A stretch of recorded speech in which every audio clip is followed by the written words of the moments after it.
some sort of severe weather threat. The damage was incredible. Baseball-sized hail hit the ground at 100 miles per hour. Lakewood, Golden, Wheat Ridge, and Arvada got the bullseye. Here's how it happened.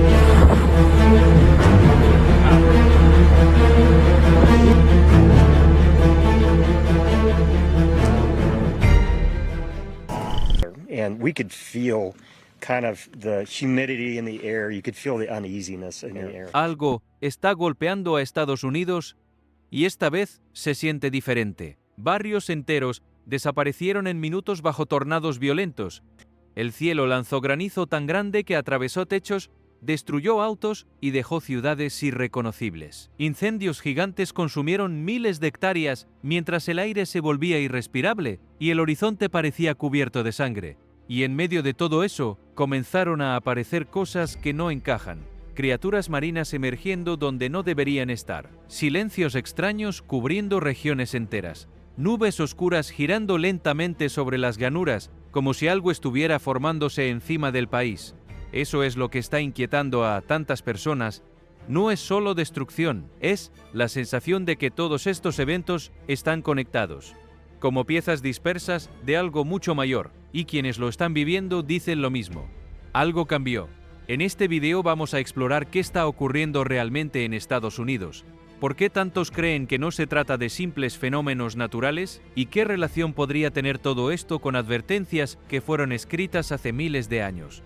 Quédate hasta el final, porque lo que está comenzando a suceder podría ser apenas el inicio. Si este mensaje te impacta, dale like y suscríbete. Y comenta: Dios protege a América.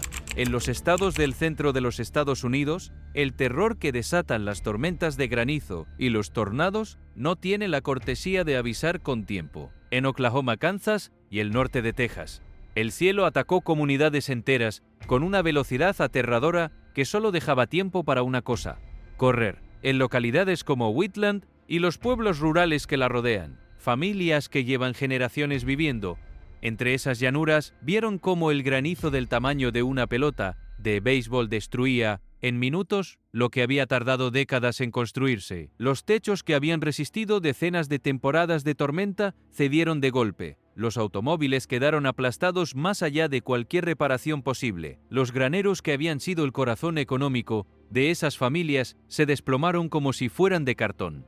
Las piedras de hielo caían con una fuerza que destrozaba ventanas, arrasaba cultivos y aplastaba lo que encontraba, para luego derretirse casi tan rápido como habían caído, pero dejando detrás de sí una ruina que el tiempo no puede deshacer.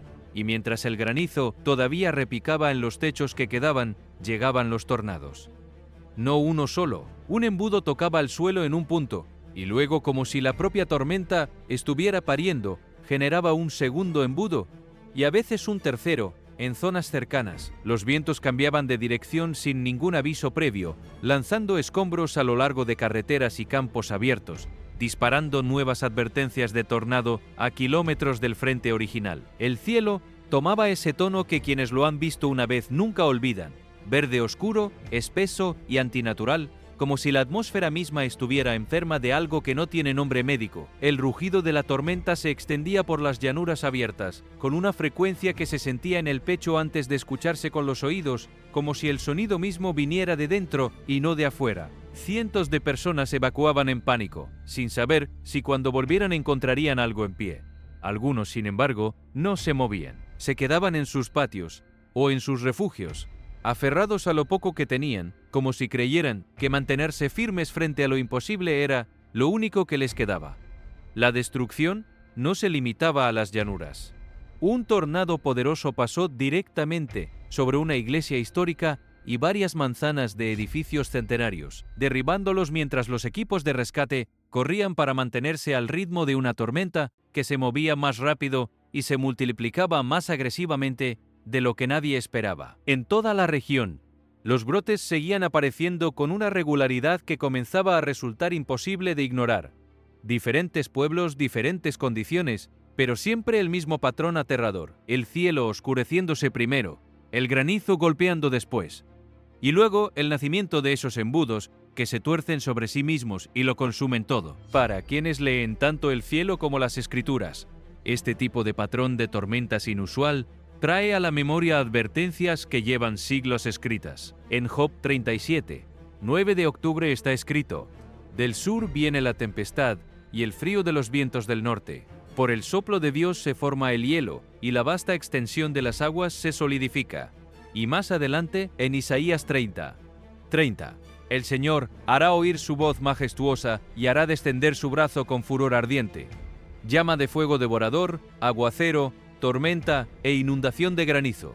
Esto no es poesía decorativa, es un patrón que se repite a lo largo de milenios. La abundancia convertida en desolación en instantes. La tierra que antes florecía yaciendo, de pronto destruida y desnuda. En Nahum 1 y 3 leemos algo que resulta difícil de leer sin que algo en el pecho se apriete. El Señor es tardo para la ira, pero grande en poder. Ciertamente el Señor no dejará al culpable sin castigo. Su camino está en el torbellino y en la tormenta, y las nubes son el polvo de sus pies.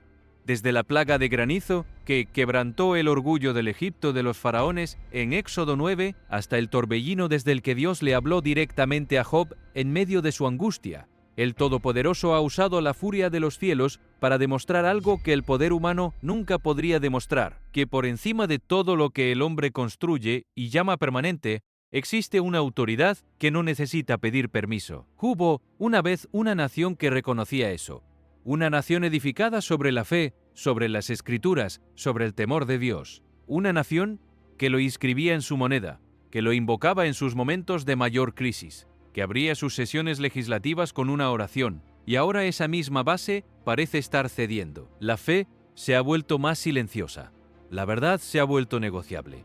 Dios parece distante para muchos que antes lo consideraban cercano. Entonces, cuando los cielos desatan granizo del tamaño de piedras y tornados que se multiplican con esta clase de furia que el hombre no puede predecir ni contener, la pregunta que surge no es científica, es espiritual. ¿Es solo la naturaleza reaccionando según sus propias leyes? ¿O el cielo está intentando captar nuestra atención antes de que llegue algo de mayor peso? Y si esto es el principio, ¿qué viene después? Antes de que esa pregunta pudiera responderse, el cielo cambió de nuevo, y lo que ocurrió no se sintió como un fenómeno separado, se sintió como la continuación de un mensaje que ya había comenzado. Sobre las grandes llanuras, formaciones de nubes rotatorias comenzaron a aparecer en el horizonte, moviéndose lentamente en patrones masivos y circulares, que no encajaban con ninguna categoría que los meteorólogos tuvieran en sus manuales. Estas estructuras se cernían amenazantes sobre Oklahoma, Kansas y el norte de Texas, señalando que algo más severo estaba en camino, pero tomándose su tiempo para hacerlo, como si el aviso mismo fuera parte del mensaje. Las formaciones empezaron a desarrollarse durante la noche en Enid, Oklahoma, y se extendieron rápidamente a lo largo de toda la región. Los testigos describieron la escena con palabras que se repetían una y otra vez en relatos separados por kilómetros de distancia. Asombro, inquietud, la sensación de estar mirando algo que no debería estar ahí. Las nubes no se desplazaban como lo hacen los sistemas de tormenta ordinarios. En cambio, giraban en espirales lentas y deliberadas, creando patrones circulares gigantescos visibles a kilómetros de distancia, como si el cielo mismo estuviera eligiendo mostrar su estructura interna en lugar de ocultarla. El aire adquirió una tonalidad verdosa que ponía los pelos de punta, y la atmósfera se volvió inusualmente quieta y pesada, como si contuviera el aliento antes de soltar algo enorme. La gente salía de sus casas y miraba hacia arriba. Los teléfonos se alzaban en silencio para capturar lo que estaba sucediendo.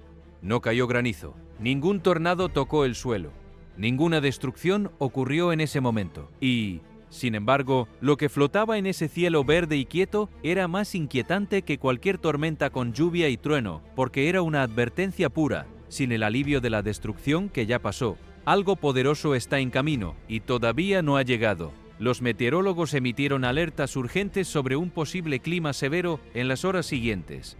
La tierra debajo permanecía intacta, solo el cielo hablaba, con esa paciencia que tienen las señales que saben que alguien las está mirando. En Nahum 1 y 3 está escrito que el Señor tiene su camino en el torbellino y en la tormenta, y que las nubes son el polvo de sus pies. Estas no son simplemente nubes meteorológicas, son señales.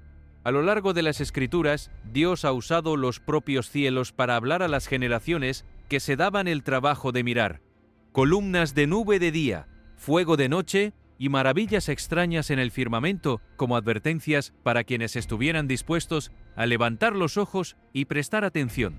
Joel 2:30 registra las propias palabras del Señor: y daré prodigios en el cielo y en la tierra, sangre, fuego y columnas de humo.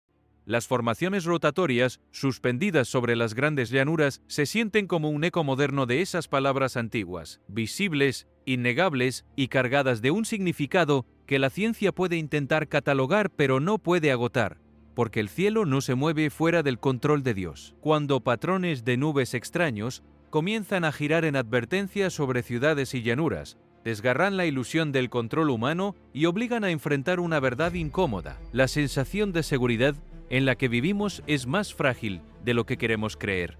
Y mientras las nubes giraban sobre las grandes llanuras, en otro rincón de América la tierra ardía. Peor, antes de hablar del fuego que consumía los bosques del oeste, es necesario detenerse un momento en lo que esas formaciones rotatorias representaban más allá de la meteorología, porque hay algo específico en la imagen de nubes que giran pero no destruyen, que advierten pero no atacan, que permanecen visibles durante horas como una señal sostenida, que merece más atención de la que normalmente se le presta en los boletines de alerta temprana. En todas las tradiciones espirituales, y de manera particular en la bíblica, los fenómenos celestes que no se ajustan al comportamiento normal de la naturaleza tienen una función que va más allá de la física atmosférica. Son marcadores, puntos de referencia en el tiempo que señalan que algo ha cambiado, que un umbral ha sido cruzado, que el periodo que viene después de este momento es diferente del que vino antes. No necesariamente en el sentido de que algo catastrófico sea inminente, sino en el sentido de que la dinámica de lo que está ocurriendo ha entrado en una nueva fase. Las nubes que rotan sobre las grandes llanuras sin que caiga lluvia, ni granizo, ni se forme ningún tornado, tienen exactamente esa cualidad de marcador, no están destruyendo nada, están señalando. Y la señal que están dando, si se la lee con los ojos de quien conoce el lenguaje de las señales en las Escrituras, es esta. Lo que viene a continuación es de una magnitud que justifica este tipo de aviso. Un aviso que el propio cielo sostiene durante horas, visible para todos, interpretable para quienes tienen el contexto para interpretarlo. En la historia bíblica de Elías, cuando el profeta está al borde del agotamiento y el desaliento en el monte Oreb, Dios no se manifiesta primero en el viento poderoso que parte las montañas, ni en el terremoto, ni en el fuego. Esos elementos pasan primero, cada uno enorme y aterrador, pero Dios no está en ellos. Dios está en lo que viene después, en una voz quieta y delicada. La secuencia no es accidental. Los eventos grandes y visibles, el viento y el terremoto y el fuego, sirven para preparar al profeta para escuchar la voz que de otra manera no habría escuchado. ¿Podría ser eso lo que estas nubes rotatorias estaban haciendo? Preparar a quienes las observaban para escuchar algo que de otra manera habrían ignorado, no con el terror de la destrucción inmediata, sino con la inquietud más profunda y más duradera de algo que todavía no ha llegado pero que el cielo ya está anunciando. Ese tipo de aviso requiere algo diferente del que da la tormenta directa. Requiere interpretación, requiere la disposición de quedarse con la pregunta en lugar de resolverla apresuradamente con la primera explicación técnica disponible. Las personas que se quedaron en sus patios mirando esas nubes durante minutos que se extendieron en horas no estaban siendo irracionales. Estaban haciendo algo muy antiguo: leer el cielo, buscando en lo que el firmamento mostraba una información que los instrumentos que llevaban en el bolsillo no podían darles. Y aunque muchos de ellos no habrían usado ese lenguaje para describir lo que estaban haciendo, lo que estaban buscando era exactamente eso: significado, la dimensión del evento que va más allá de la meteorología y que la meteorología, por diseño propio, no puede ofrecerles. Los incendios forestales que están devorando el oeste americano no son fenómenos que se puedan reducir a un mapa de colores en un noticiero. En los valles montañosos de Montana y Idaho, las llamas corren a través de la madera seca con una velocidad que hace imposible cualquier evacuación ordenada. Barrios enteros que se mantuvieron en pie durante generaciones desaparecen en cuestión de horas, no de días. En ciudades como Whitefish y Coeur d'Alene, familias que construyeron sus vidas en esas montañas observan impotentes cómo décadas de trabajo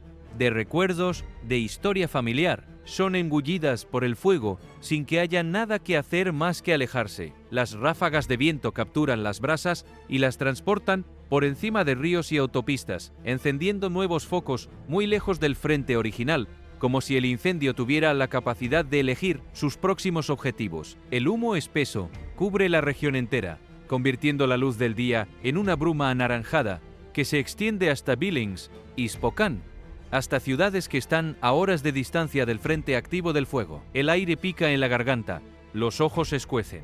Las órdenes de evacuación fuerzan a miles de personas a cargar lo que puedan en sus vehículos y abandonar lo que no cabe. Muchos de ellos manejan sin saber si van a volver a ver sus casas, y esa incertidumbre, esa espera que puede durar días o semanas, es en sí misma una forma de destrucción que no aparece en los informes oficiales de daños. Algunos, sin embargo, se quedan, se plantan en sus patios con mangueras de jardín, enfrentando paredes de fuego con una determinación que la lógica no puede explicar del todo, negándose a abandonar lo que construyeron con sus propias manos. En las zonas altas de Colorado, las llamas alcanzaron una histórica capilla de madera enclavada en las montañas, derrumbando su campanario mientras los equipos de bomberos luchaban contra un incendio que avanzaba más rápido de lo que cualquier predicción había contemplado. Nuevos focos siguen apareciendo en toda la región. La misma historia, diferentes coordenadas. La tierra arde y el aire lo cuenta, porque hay algo en el fuego que es diferente de todas las otras señales. Las tormentas llegan y se van. Las inundaciones suben y bajan. El silencio se rompe con el regreso de los pájaros. Las criaturas del mar que llegaron a la orilla dejan de llegar. Pero el fuego no tiene ese ciclo natural de llegada y partida. El fuego consume. El fuego transforma lo que toca en algo que ya no puede volver a ser lo que era. El campo que el granizo destruyó puede replantarse. El árbol que la inundación arrancó puede ser reemplazado. Pero el bosque que el fuego consume tarda décadas en recuperarse. Y nunca del todo, porque lo que creció allí durante 100 años no puede recrearse en 10. En la Biblia, el fuego tiene esa misma cualidad de irreversibilidad. No es el instrumento de la advertencia provisional que puede revertirse si hay arrepentimiento a tiempo. Es el instrumento del punto de no retorno. La zarza ardiente que no se consumía con la que Dios llamó a Moisés era fuego que revelaba la santidad. El fuego del Sinaí era fuego que sellaba el pacto, y el fuego del juicio que los profetas describían no era una amenaza vacía, sino una realidad que llegaba cuando las advertencias previas habían sido ignoradas de manera sistemática. El fuego en las Escrituras siempre llega después de algo, después de la advertencia que no fue escuchada, después del tiempo que fue desperdiciado, después de la invitación al regreso que fue rechazada demasiadas veces. ¿Es eso lo que están diciendo los incendios del oeste americano? No hay manera de saberlo con certeza desde fuera, pero hay una pregunta que esos incendios hacen inevitable, especialmente cuando se leen junto con todo lo demás que está ocurriendo. ¿En qué punto está América en esa secuencia? ¿En el de las advertencias tempranas que todavía pueden producir el regreso? ¿O en el de algo que ya ha pasado esa línea? La respuesta a esa pregunta no está escrita en los patrones de viento que los meteorólogos rastrean. Está escrita en el corazón colectivo de una nación y solo puede ser leída por quienes estén dispuestos a hacer la pregunta honestamente. Joel 2 y 3 lo dejó escrito hace siglos. Delante de ellos devora el fuego y tras ellos abrasa la llama. Como el jardín del Edén era la tierra delante de ellos, y detrás de ellos como un páramo desolado. Isaías 66, 15 añade, porque el Señor vendrá con fuego para descargar su furor con violencia. En las Escrituras, el fuego nunca es arbitrario, revela, purifica, advierte. América fue una vez una nación que invocaba audazmente el nombre de Dios. Sus cimientos se pusieron sobre la fe y la reverencia. Ahora esa base está agrietada. La fe se ha callado. La verdad se siente negociable. Y cuando las montañas arden y el cielo entero se tiñe de ese rojo que no tiene nombre preciso, la pregunta que se eleva por encima del humo no es científica. Es la pregunta que les han hecho a todas las generaciones que vivieron momentos así. ¿Es esto solo naturaleza actuando según sus propias leyes?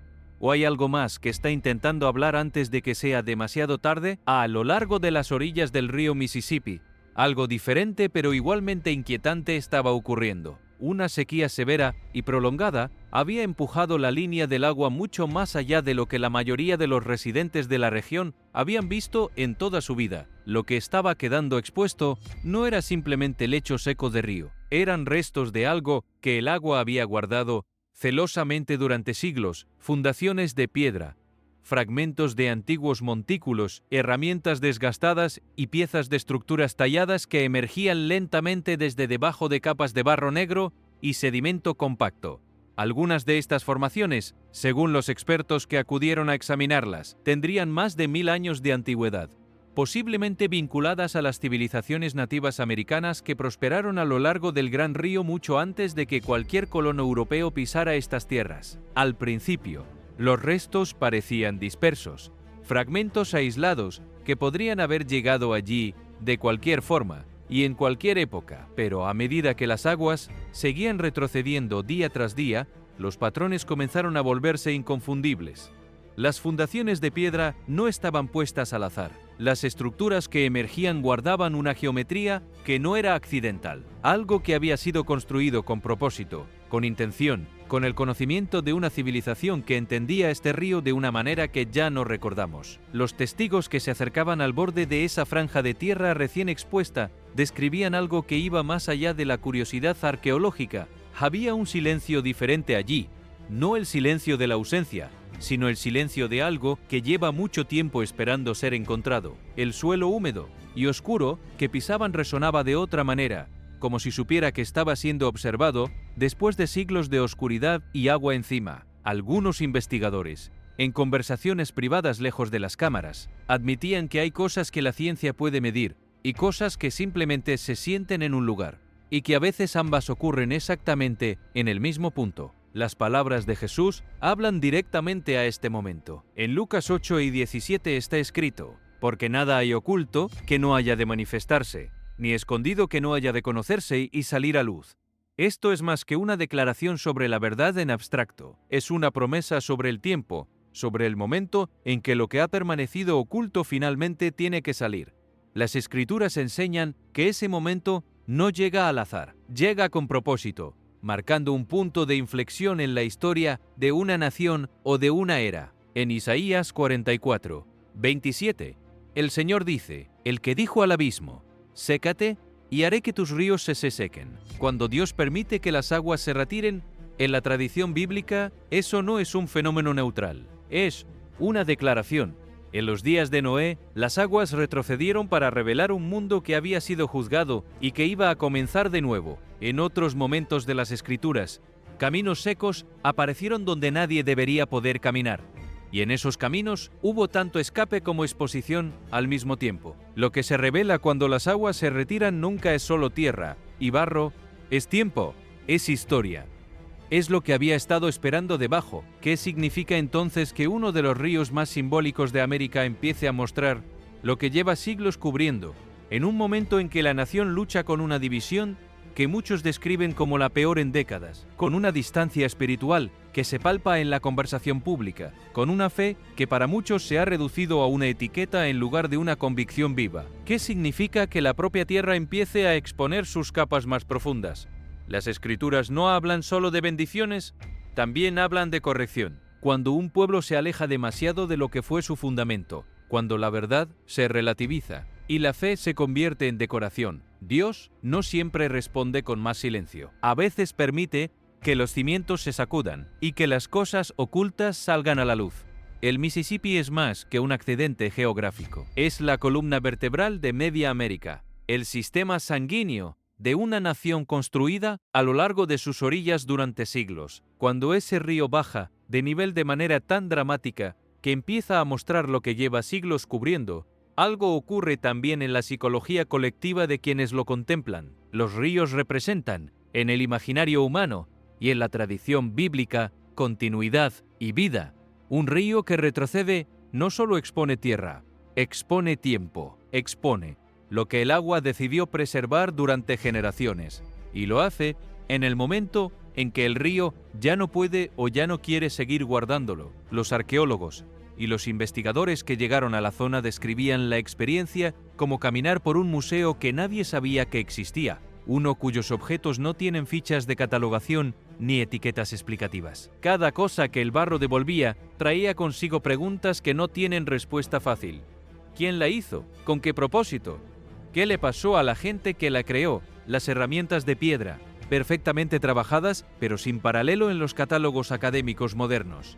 Los fragmentos de cerámica con diseños que los investigadores no podían ubicar en ninguna referencia conocida. Las fundaciones de estructuras, cuya escala sugería una organización social más compleja de la que la historia oficial reconoce para esas tierras y ese periodo de tiempo. Y luego estaba lo que nadie hablaba en las conferencias de prensa, pero que todos sentían en el lugar: una presencia, no amenazante, no espectacular, pero definitivamente allí, la sensación de que algo llevaba mucho tiempo esperando que alguien llegara y mirara, como si el lugar supiera que finalmente estaba siendo visto, después de un silencio que duraba siglos. Algunos investigadores preferían no hablar de eso públicamente, pero, entre sí en conversaciones informales, al final de un largo día de trabajo, admitían que hay cosas que la ciencia puede medir y cosas que simplemente se sienten, y que a veces ambas ocurren en el mismo lugar exacto, en partes del delta del Mississippi y a lo largo de los valles fluviales en Arkansas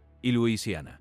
Otro tipo de pérdida comenzaba a hacerse visible al mismo tiempo. Cientos de árboles maduros, robles y cipreses, y álamos de Virginia, que habían permanecido en pie durante décadas, en algunos casos durante generaciones enteras, comenzaron a morir de la noche a la mañana.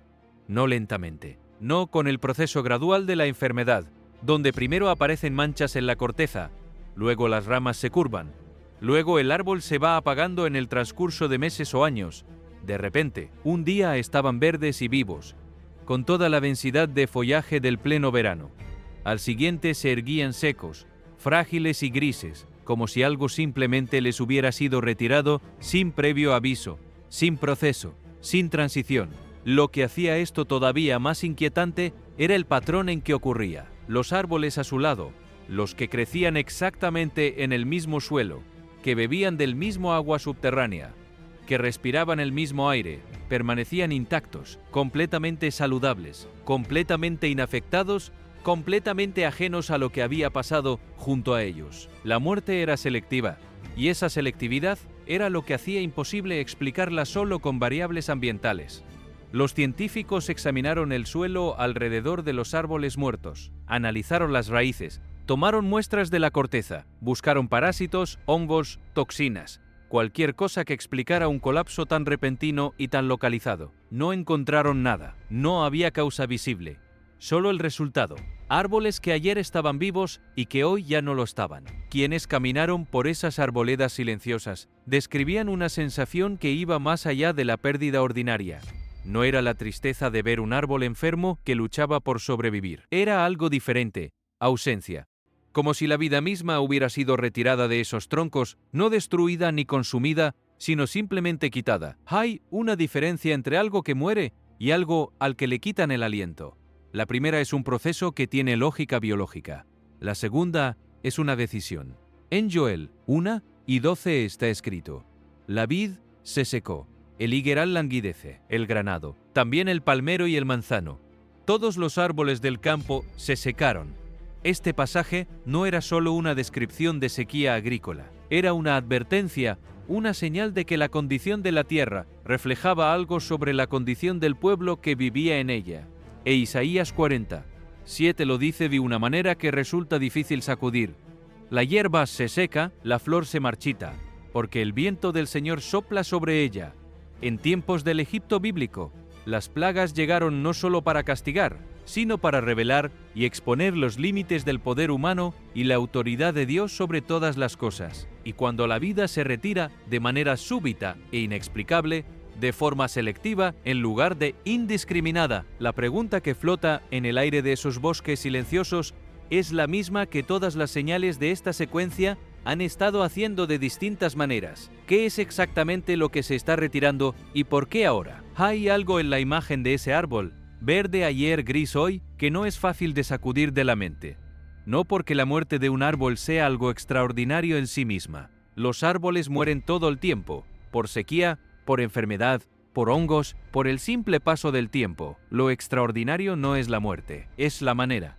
Ese instante preciso en que algo que estaba vivo simplemente dejó de estarlo sin que la biología pueda señalar exactamente cuándo ni exactamente por qué, como si la transición entre existir y no existir hubiera ocurrido en un espacio tan pequeño que los instrumentos científicos no alcanzan a medirlo. Y luego está esa selectividad que resulta tan difícil de explicar como la muerte misma. Un árbol muerto, el de al lado completamente vivo, el mismo suelo, el mismo aire, la misma lluvia en los días anteriores. No hay diferencia visible entre ellos, excepto que uno ya no está aquí y el otro sí. Las raíces del árbol muerto están entrelazadas con las raíces del árbol vivo, compartiendo nutrientes, compartiendo agua, comunicándose a través de esa red subterránea de hongos que los biólogos han comenzado a llamar, con cierta poesía científica, la red del bosque. Y a través de esa misma red que los conecta, algo pasó de uno al otro, o más bien, algo se ausentó de uno sin tocar al otro. Los científicos que recorrieron esas arboledas del delta del Mississippi no encontraron respuesta en los datos, pero los residentes de la región, las personas que habían caminado entre esos árboles durante toda su vida, que habían jugado de niños bajo sus ramas y que habían enseñado a sus propios hijos los nombres de cada especie, esos sí notaron algo que ningún instrumento puede registrar: el silencio diferente que quedaba en el lugar donde antes había un árbol vivo.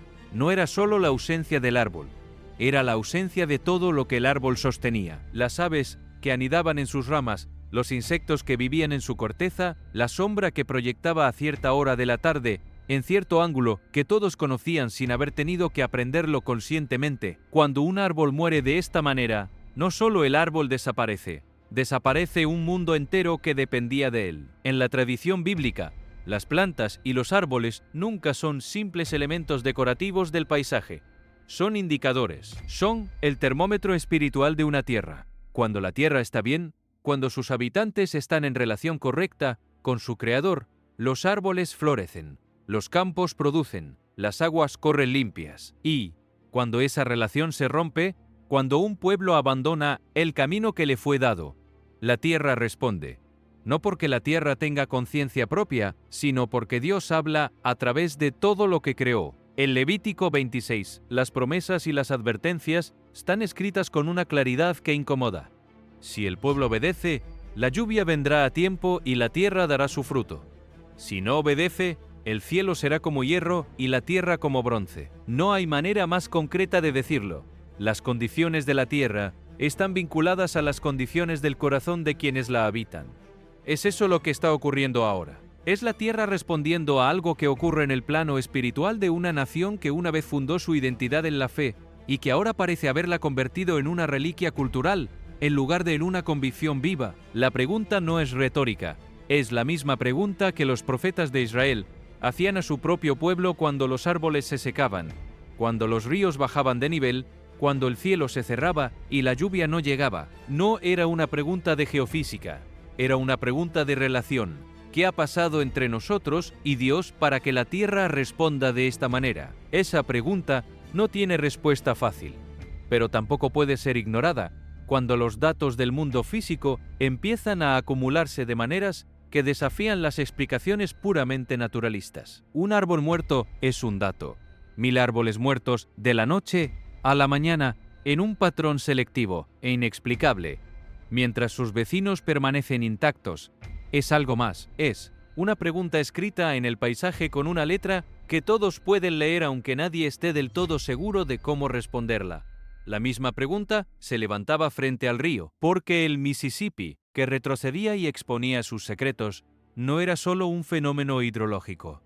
Era un espejo, y lo que reflejaba dependía de si el observador estaba dispuesto a mirar más allá de la superficie del agua que ya no estaba. Piensa en lo que ese río ha visto. Piensa en los siglos de historia que han ocurrido en sus orillas, los pueblos nativos que construyeron sus civilizaciones a lo largo de sus márgenes hace 1000 años, cuyas fundaciones de piedra ahora emergen del barro, los exploradores europeos que llegaron siglos después y que en sus diarios describieron un río tan ancho y tan lleno que parecía un mar interior. Los esclavos que cruzaron sus aguas hacia la libertad o que fueron vendidos en sus puertos. Los soldados de la guerra civil que murieron en sus orillas por el control de ese corredor estratégico. Los ingenieros del siglo XX que construyeron represas y canales y diques para domesticar lo que no puede ser domesticado del todo. El Mississippi ha absorbido toda esa historia, toda esa sangre, toda esa esperanza y toda esa tragedia. Y ahora cuando retrocede, devuelve parte de ello. No todo, solo lo que decide mostrar, solo lo que está listo para ser visto. En las Escrituras, los ríos que retroceden no son accidentes naturales, son declaraciones. Cuando Josué y los israelitas necesitaban cruzar el Jordán para entrar en la tierra prometida, las aguas se detuvieron y el lecho seco apareció bajo sus pies. No era magia, era permiso, era un momento en que los límites normales entre lo posible y lo imposible se disolvían porque Dios así lo quería, porque había llegado el momento de cruzar. Cuando el Mississippi retrocede y muestra lo que nadie había visto en generaciones, la pregunta que se impone no es solo arqueológica. Es la misma pregunta que los israelitas se debían haber hecho al ver el Jordán abrirse ante ellos. ¿Para qué se está abriendo esto? ¿A qué se supone que debemos cruzar? Las fundaciones de piedra que emergen del barro del Mississippi no son respuestas. Son preguntas con forma sólida. Preguntas que llevan siglos esperando ser formuladas, que estuvieron bajo el agua el tiempo suficiente para que todos olvidaran que alguna vez existieron, y que ahora salen a la luz en un momento específico de la historia de esta nación. Las civilizaciones nativas americanas que construyeron esas estructuras entendían algo sobre la relación entre los seres humanos y la tierra que la modernidad ha perdido en parte. Entendían que la tierra no les pertenecía a ellos le pertenecían a la tierra, que lo que hacían en ella y con ella tenía consecuencias que se extendían más allá de su propia generación, que la relación con lo sagrado no era un asunto privado o filosófico, sino una realidad que afectaba la tierra misma en la que vivían. Esas estructuras bajo el río no son solo historia, son una lección enterrada durante siglos que ahora vuelve a surgir. Una lección sobre lo que les pasa a las civilizaciones que olvidan de qué están hechas y para qué están aquí. La conexión entre lo que ocurría en el río, lo que ocurría en los bosques y lo que ocurría en las orillas del litoral comenzaba a trazarse en la mente de quienes estaban prestando atención. No era una conexión que los departamentos de meteorología o de geología o de biología marina pudieran establecer, porque cada uno de esos fenómenos pertenecía a una disciplina diferente y los expertos de cada disciplina lo estudiaban con los instrumentos de su campo, que son precisos pero también son estrechos. Los instrumentos que miden el nivel del agua no miden el silencio de los bosques. Los instrumentos que estudian las especies marinas no analizan las fundaciones de piedra del lecho del río. La ciencia avanza en compartimentos, y los compartimentos, por definición, no ven el cuadro completo. Pero hay una tradición antigua que sí está diseñada para ver el cuadro completo. Una tradición que desde sus primeras páginas establece que el cielo, la tierra, el agua, los animales y los seres humanos están interconectados de una manera que va más allá de la ecología, que la condición de lo visible refleja algo sobre la condición de lo invisible, que cuando la tierra gime no está hablando solo de geología, está hablando de algo que ocurre en el plano espiritual de las naciones que la habitan. Pablo lo escribió en Romanos con una claridad que solo tiene paralelo en la urgencia. Toda la creación gime a una y a una está con dolores de parto, no de muerte, de nacimiento. Esa es la imagen que Pablo elige, no la de algo que se está destruyendo, sino la de algo que está tratando de nacer, algo que está en el proceso doloroso de salir a la luz. Y quienes han estado presentes en un parto saben que ese proceso antes de producir vida produce exactamente el tipo de señales que América está viendo ahora. Convulsiones, rupturas, cosas que se rompen para dar paso a algo nuevo, gritos que salen de lo más hondo y que hacen temblar el aire. ¿Qué está tratando de nacer? Esa es la pregunta que subyace a todos estos fenómenos. No, ¿qué está muriendo? Aunque también hay muerte. Sino, ¿qué están haciendo a través de esto? ¿Qué es lo que todo este sacudimiento está preparando? Las Escrituras dan respuestas a esa pregunta, pero son respuestas que requieren contexto, que requieren la disposición de mirar más allá del fenómeno inmediato hacia lo que el fenómeno señala. Y en ese espacio, entre el fenómeno y lo que señala, es donde ocurre algo que la ciencia tampoco puede medir del todo: el cambio en el corazón humano, porque hay algo en ver cosas que no deberían poder ocurrir, que abre puertas en la mente que el pensamiento cotidiano mantiene cerradas, algo en presenciar lo inexplicable que obliga a hacer preguntas que la comodidad ordinaria nunca haría. ¿Y si hay algo más? ¿Y si este mundo no es todo lo que existe? ¿Y si las palabras que llevo años escuchando en la iglesia o leyendo en la Biblia, sin demasiada convicción, en realidad describen algo real? ¿Y si las señales que los profetas dijeron que llegarían antes del gran día ya están llegando? Esas preguntas no son cómodas, pero tampoco son irracionales. Son exactamente el tipo de preguntas que una persona inteligente y honesta debería hacerse cuando los datos del mundo físico empiezan a acumularse de maneras que desafían las categorías habituales. Y son las preguntas que, a lo largo de los siglos, han llevado a las personas de regreso a algo más antiguo y más sólido que cualquier explicación que la modernidad pueda ofrecer. Los pastores de Pensilvania, que observaban estos eventos desde sus congregaciones en Lancaster, Pittsburgh y el Valle del Susquehanna, hablaban de esta conexión entre lo físico y lo espiritual con la urgencia de quien siente que el tiempo para decirlo es ahora, cuando lo que fue creado para traer vida y orden comienza a comportarse contra su naturaleza. Decían, es frecuentemente un llamado para que examinemos qué ha salido de alineación en nuestras propias vidas y en nuestra nación. Los profetas Isaías y Jeremías y Amós no describían las perturbaciones de la naturaleza como accidentes meteorológicos, las describían como señales de que algo más profundo estaba en movimiento debajo de la superficie de lo visible. Amós habló del fuego enviado como señal antes de un sacudimiento mayor, no para destruir sin propósito, sino para despertar a un pueblo antes de que fuera demasiado tarde. Ese era el patrón en la historia bíblica. Primero las advertencias, luego la oportunidad de responder, y solo si la oportunidad era ignorada sistemáticamente, el juicio más profundo. El propósito nunca fue la destrucción por sí misma. El propósito siempre fue el regreso, la reconciliación, el retorno a una relación que se había roto. Estamos en ese momento ahora. No es una pregunta que este video puede responder con certeza. Nadie puede. Pero es una pregunta que el patrón de estos eventos obliga a hacerse con seriedad, porque hay una diferencia entre observar estos fenómenos con curiosidad desde afuera y permitir que la pregunta que plantean llegue hasta lo más hondo.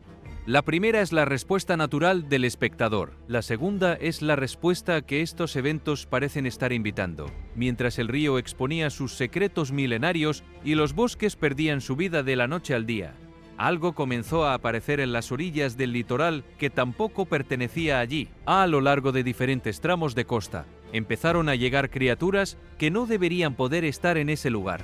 La forma, la textura, la manera en que se movían. No estaban muertas, llegaban vivas, apenas. Sus cuerpos reaccionaban al contacto con el aire como si nunca lo hubieran encontrado antes. Músculos contrayéndose en pulsos irregulares. Movimiento sin dirección coherente, como si hubieran sido tomadas de un mundo que comprendían y puestas en uno que las rechazaba. Luego llegaron más, no en un evento masivo, no todas de golpe, sino individualmente, dispersas a lo largo de diferentes tramos de costa, separadas por distancia, pero tan cercanas en el tiempo que la coincidencia dejaba de ser una explicación razonable. Criaturas de profundidades donde la luz no llega. Especies que raramente son documentadas vivas y mucho menos en la superficie. Seres que habitan en ese mundo de presión aplastante y oscuridad absoluta donde la temperatura apenas supera el punto de congelación. Que esas criaturas llegaran a la orilla con vida no solo desafiaba lo que la biología marina podría explicar, desafiaba algo más fundamental. La idea de que los diferentes mundos que componen esta Tierra permanecen en los lugares que les corresponden, separados por barreras que no se disuelven sin razón. Los testigos en la orilla describían algo más difícil de articular que un simple avistamiento curioso. Era la sensación de estar mirando a través de una ventana que no debería poder abrirse, de asomarse a un mundo que normalmente permanece completamente separado del nuestro por kilómetros de agua oscura y presión aplastante. Y esa frontera, que todos habían dado por sentada siempre, de repente ya no estaba donde se suponía que debía estar. Y justo cuando parecía que las advertencias habían llegado del cielo y de toda la superficie de la tierra, algo comenzó a surgir desde abajo. En las escarpadas colinas de Virginia Occidental, los incendios de vetas de carbón subterráneas que habían ardido silenciosamente durante décadas ya no permanecían escondidos. El humo ahora se elevaba a través de grietas en la tierra. En pequeños pueblos y hondonadas de toda la región, delgadas columnas de humo se alzaban desde el suelo sin llamas visibles. Solo una liberación constante e inquietante que no venía del cielo sino de las entrañas mismas de la tierra. El suelo, en ciertos parches, se sentía inusualmente cálido al tacto y un leve olor a azufre permanecía en el aire como un recordatorio de que algo debajo seguía ardiendo. Lo que una vez estuvo enterrado profundamente bajo capas de roca y suelo ahora estaba atravesando la superficie buscando su camino hacia arriba. Estos incendios no son nuevos. Algunos han ardido silenciosamente bajo tierra durante más de medio siglo. Pero algo era diferente ahora. Diferente de la misma manera en que todas las cosas en esta secuencia eran diferentes. Lo que permanecía oculto durante generaciones se estaba volviendo visible, perceptible, innegable e imposible de ignorar. Incendios barriendo la tierra por encima, tormentas extrañas llenando el cielo, vida retirándose repentinamente de los bosques. Y ahora el fuego surgiendo desde las entrañas de la propia tierra, como si el planeta entero estuviera respondiendo a algo que los seres humanos que viven en su superficie no han terminado de entender. Job 28:5 dice: en cuanto a la tierra, de ella sale el pan, pero por debajo está transformada como por el fuego, incluso hace miles de años. Las escrituras reconocían que debajo de la superficie de lo que parece estable, fuerzas poderosas pueden estar esperando su momento. Apocalipsis 9:2 pinta un cuadro aún más sobrio. Y abrió el pozo del abismo, y subió de él un humo como de un gran horno. Esto es más que geología, es una imagen de algo que una vez estuvo contenido, y que ahora se le permite surgir. A lo largo de la Biblia, cuando la propia tierra comienza a responder de esta manera, el peso y el significado del evento van más allá de la geofísica. Hay también una lección más profunda que va más allá del suelo bajo nuestros pies. Al igual que estos incendios subterráneos, hay cosas en el corazón humano que pueden arder silenciosamente durante años sin ser vistas ni controladas. El orgullo, el resentimiento, la codicia, la indiferencia espiritual, todo eso arde bajo la superficie hasta que la presión se acumula y lo que estaba oculto finalmente emerge. Cuando el humo comienza a subir del suelo, no es el comienzo del incendio. Es el momento en que el incendio ya no puede ser contenido. El cielo sobre partes de Nebraska e Iowa no se comportó como lo hacen normalmente las tormentas. Antes de que el tornado siquiera se formara, la atmósfera se sentía mal, algo que la gente podía percibir en sus huesos antes de poder verlo con los ojos. El cielo cambió a un verde enfermizo, espeso y pesado, proyectando un resplandor antinatural sobre los campos de maíz y los pequeños pueblos. El viento de repente murió, dejando el aire completamente quieto y opresivamente silencioso. Durante unos largos minutos, todo se calmó demasiado. La gente dejó de hacer lo que estaba haciendo y miró hacia arriba. Luego la tormenta comenzó a tomar forma. Una nube embudo ancha descendió claramente contra ese telón de fondo verde, bajándose lentamente hacia el suelo con una deliberación que resultaba más aterradora que la velocidad habitual de los tornados. En lugar de cruzar rápidamente el paisaje, este se quedó. Permaneció en su lugar mucho más tiempo de lo normal, girando poderosamente casi en el mismo punto, como si tuviera algo específico que hacer allí y no hubiera terminado. Las casas fueron destrozadas. Los graneros y silos de grano fueron arrancados y lanzados por los campos. Los árboles maduros fueron arrancados de la tierra y arrojados como palillos de fósforo. El rugido de la tormenta se extendió por las llanuras abiertas como un tren de carga que se negaba a marcharse. Los meteorólogos pueden explicar las condiciones atmosféricas. Masas de aire chocando, cizalladura del viento extrema, alta inestabilidad. Pero incluso ellos notaron lo inusual del evento: la larga acumulación lenta y la manera en que el tornado mantuvo su posición en lugar de moverse rápidamente. Hay tornados que pasan, cruzan el paisaje en línea recta o en curvas predecibles, hacen su destrucción y siguen adelante. Son catastróficos, pero son breves. Este no era así. Este se quedó. Giró sobre el mismo punto durante un tiempo que no tenía precedente en los registros locales, como si tuviera algo específico que demostrar antes de marcharse. Y esa diferencia de comportamiento, ese quedarse en lugar de pasar, es lo que grabó el evento en la memoria de quienes lo vivieron de una manera diferente a cualquier tormenta anterior, porque cuando algo que debería pasar no pasa, cuando la fuerza que debería moverse se queda quieta, la pregunta que surge no es solo meteorológica, es la misma pregunta que surge en cualquier contexto cuando algo persiste más de lo esperado. ¿Para qué se está quedando? ¿Qué es lo que todavía no ha terminado? ¿Qué es lo que este tornado estaba esperando que ocurriera antes de seguir su camino? Los residentes de Nebraska e Iowa, que vieron ese tornado mantenerse sobre sus comunidades durante más tiempo del que cualquier tornado debería mantenerse, describían una sensación muy específica. La sensación de ser vistos, no en el sentido de que el tornado los viera a ellos como individuos, eso no tiene sentido físico, sino en el sentido de que el evento como totalidad, el tornado y todo lo que representaba, estaba presente de una manera que exigía ser notada. No podías desviar la vista, no podías hacer lo que uno hace con las tormentas normales, que es esperar en el sótano hasta que pase y luego salir a evaluar los daños. Este no te dejaba ir al siguiente paso. Este te mantenía en el momento presente, en ese espacio de suspensión entre lo que era antes y lo que será después, sin dejar claro cuándo terminaría la espera. Y en ese espacio de espera forzada, varios de los que lo vivieron describían haber pensado, quizás por primera vez en mucho tiempo, en cosas que la vida ordinaria no deja espacio para pensar. En lo que realmente importa, en las relaciones que habían descuidado, en las conversaciones que habían pospuesto, en la fe que había quedado en segundo plano. El tornado, al quedarse, al insistir en ser el centro de atención por más tiempo del habitual, producía involuntariamente ese tipo de pausa que ninguna agenda cotidiana producirá jamás. Esa presencia persistente hizo que el evento se sintiera diferente, como si el cielo estuviera insistiendo en ser notado. Las Escrituras hablan de momentos como este. En Lucas 21:11, Jesús advirtió: «Y habrá grandes terremotos, y en diferentes lugares hambres y pestilencias, y habrá terror y grandes señales del cielo». Estas no son descripciones del clima ordinario. Apuntan a momentos en que el propio cielo se convierte en una señal, algo imposible de ignorar, algo que inquieta el espíritu antes de que la mente pueda encontrar una explicación. La Biblia también muestra que las tormentas tienen un significado que va más allá de la física. En el libro de Job, Dios habló desde el torbellino, usando la tormenta para revelar su poder incomparable y su autoridad.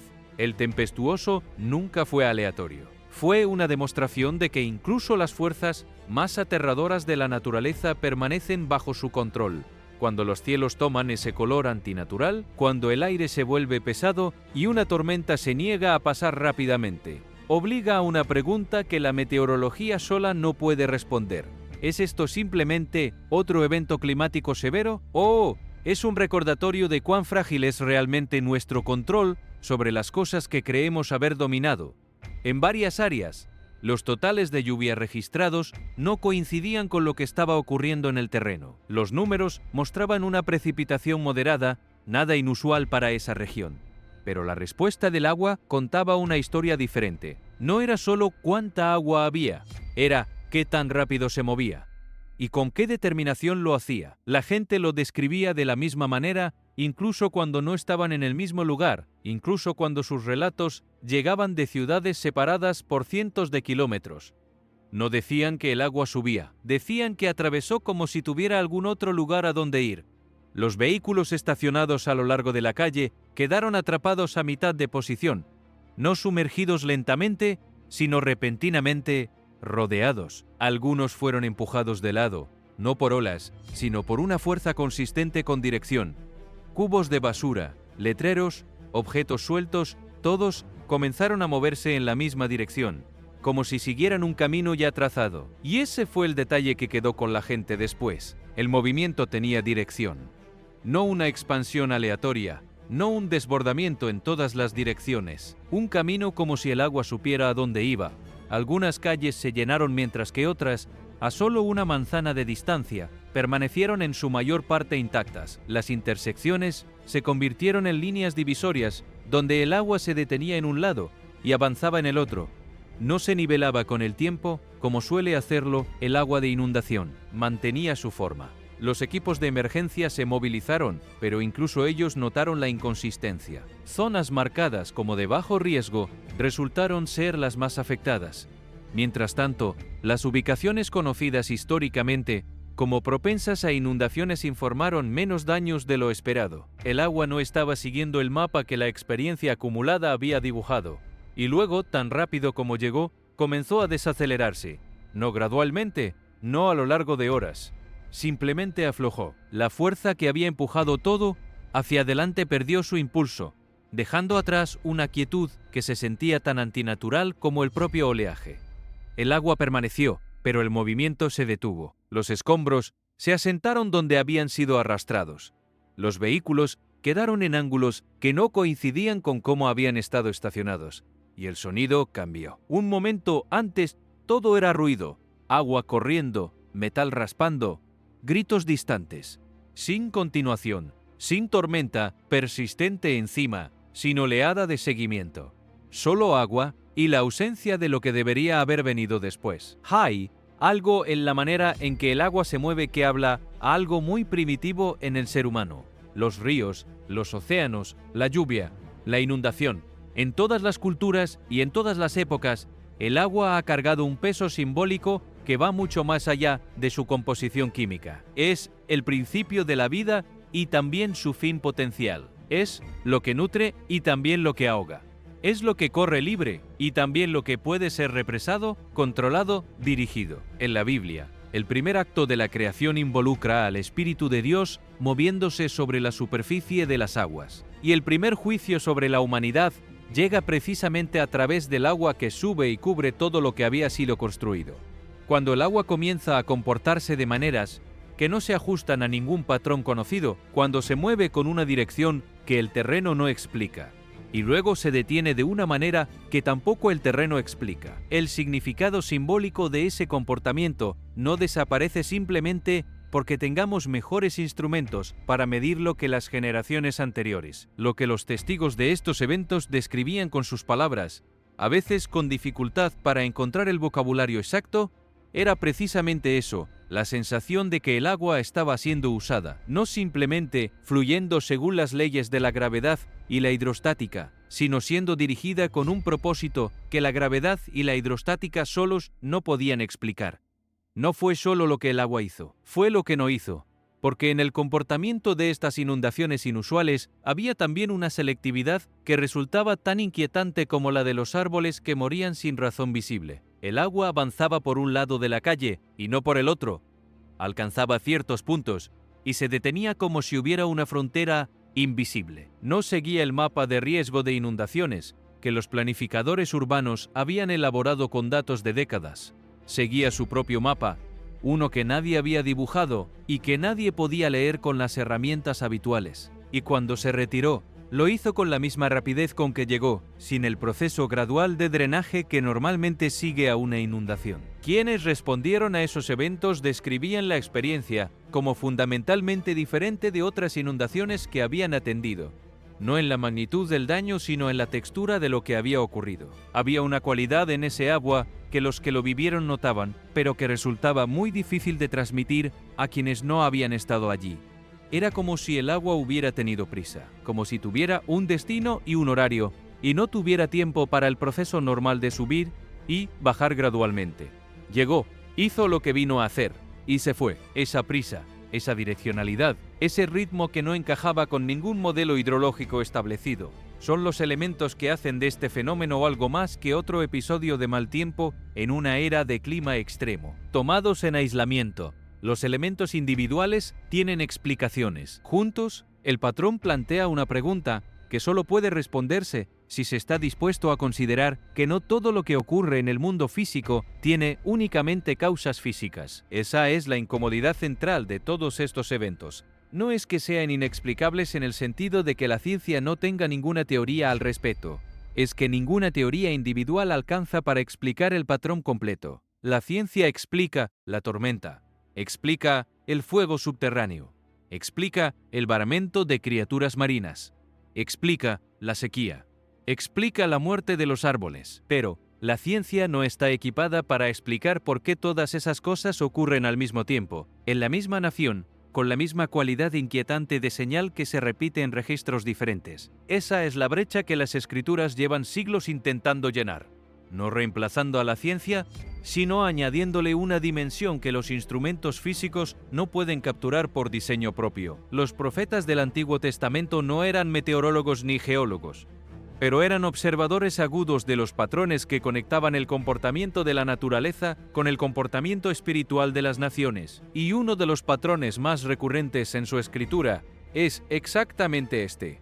Cuando una nación se aleja de Dios, la naturaleza comienza a comportarse de maneras inusuales, no como castigo automático e inmediato, sino como advertencia, como la tierra misma que lleva siglos siendo el escenario de la historia humana y que responde a los cambios en esa historia con señales que quienes tienen oídos pueden escuchar y quienes tienen ojos pueden ver. Nahum lo escribió con palabras que resuenan diferente cuando se lee frente a lo que está ocurriendo en América.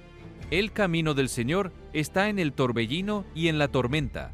Las nubes son el polvo de sus pies, los mares se secan, los ríos se agotan, las montañas tiemblan, las colinas se derriten. No está describiendo eventos imposibles de los tiempos del antiguo cercano Oriente. Está describiendo algo que la creación puede hacer cuando el Creador lo permite. Y lo que está describiendo suena, con una precisión que resulta difícil de ignorar, como el inventario de lo que América ha estado viendo en las últimas semanas. El torbellino sobre las llanuras, las nubes que rotan, los mares que hacen cosas que los mares no deberían hacer, los ríos que se agotan y exponen lo que había debajo, los fuegos que salen de las montañas y de la tierra misma, el silencio que cae sobre la tierra sin razón. No todos estos eventos al mismo tiempo, pero todos en el mismo periodo, todos en la misma nación, todos con esa misma textura inquietante de algo que se repite demasiado para ser accidental. Y en medio de todo esto, la pregunta que Nahum también plantea: ¿quién puede mantenerse ante su indignación? ¿Quién puede soportar el ardor de su ira? No como una amenaza, sino como una invitación a la honestidad, una invitación a reconocer que la magnitud de lo que está ocurriendo supera la capacidad humana de controlarlo o explicarlo, y que esa incapacidad no es un fracaso de la ciencia, sino una característica del momento. El momento en que la creación recuerda a los seres humanos que no son los amos de lo que habitan. Hay algo liberador en ese reconocimiento, aunque la palabra liberador parezca extraña en este contexto. Porque cuando uno deja de pretender que tiene el control de cosas que nunca ha controlado realmente, cuando uno deja de buscar la explicación que devuelva la sensación de seguridad a un territorio donde la seguridad siempre fue ilusoria, queda espacio para otra cosa, para la pregunta correcta. No, ¿cómo controlo esto? Sino, ¿qué me está diciendo esto? No, ¿cómo protejo lo que tengo? Sino, ¿qué es lo que realmente importa proteger? No, ¿cómo explico este fenómeno? Sino, ¿a qué me está invitando este fenómeno? Esas son las preguntas que las comunidades de fe a lo largo de América estaban comenzando a hacer en voz alta, reuniéndose en sus iglesias y en sus patios, y en las orillas de sus playas, mirando el cielo y el mar y la tierra con ojos que llevaban mucho tiempo sin mirar con esa intensidad. Y en ese mirar, en esa apertura a la pregunta más profunda, comenzaba a ocurrir algo que ningún instrumento científico puede medir, pero que quienes lo experimentan reconocen de inmediato. Un regreso, un volverse, una reorientación del corazón hacia algo más antiguo y más sólido que cualquier explicación que la modernidad pueda ofrecer. No sonó, simplemente desapareció. Ese fue el primer detalle que la gente notó, porque usualmente cuando algo cambia, en un área amplia, hay ruido. Viento a través de los árboles, tráfico distante, insectos, pájaros, esa capa constante de vida de fondo que normalmente ni siquiera se registra conscientemente porque siempre ha estado ahí. Pero esta vez había desaparecido. En partes del Alto Medio Oeste, algo cambió no en lo que la gente veía, sino en lo que no escuchaba. Sin desvanecimiento gradual, sin transición de ruidoso a silencioso, solo ausencia. Extensas franjas de tierra, campos, caminos, pequeños pueblos, cayeron en una quietud que no coincidía con la hora del día, la estación ni el entorno. No era de noche, no era invierno, no había ninguna razón que explicara ese silencio. Y sin embargo, estaba ahí. La gente salía esperando el viento habitual rozando la hierba, el movimiento distante, algo que anclara el espacio. En cambio, no encontraba nada. Sin insectos, sin pájaros, sin sonido ambiental, llevándose por la distancia. Incluso el ruido hecho por el hombre parecía reducido, como si no viajara tan lejos como debería. Los testigos lo describían cuidadosamente, casi a regañadientes, buscando las palabras exactas. No solo silencioso, silenciado, como si el propio entorno hubiera bajado su volumen de manera deliberada.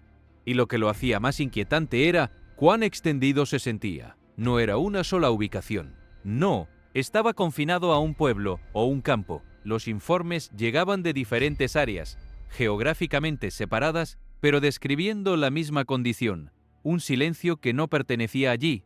Un silencio que había llegado sin anunciarse y que se quedaba sin dar explicaciones. Y luego, lentamente, comenzó a regresar. No todo a la vez. Una llamada de un pájaro, un leve susurro de hojas, ruidos distantes reapareciendo en fragmentos, como si algo volviera a encenderse después de un corte de luz. Y al igual que con todo lo demás en esta secuencia, no llegó con una explicación que coincidiera con su escala. Antes de que el cielo cambiara, antes de que el viento cambiara de dirección, antes de que llegara el primer impacto de cualquiera de estos eventos, algo más ya había respondido. Las aves, no en bandadas dispersas, no en patrones de migración normales, se movían bajo, rápido y en una sola dirección. Los testigos lo describían de la misma manera en diferentes áreas y en diferentes momentos. Aves cruzando el cielo en formación ajustada, sin circular, sin llamar entre sí, sin hesitación, sin regreso. Y luego, nada, sin aves descansando en los cables de electricidad, sin movimiento en los árboles, sin ruido de fondo, como si todo lo que podía volar hubiera decidido al mismo tiempo que era hora de irse.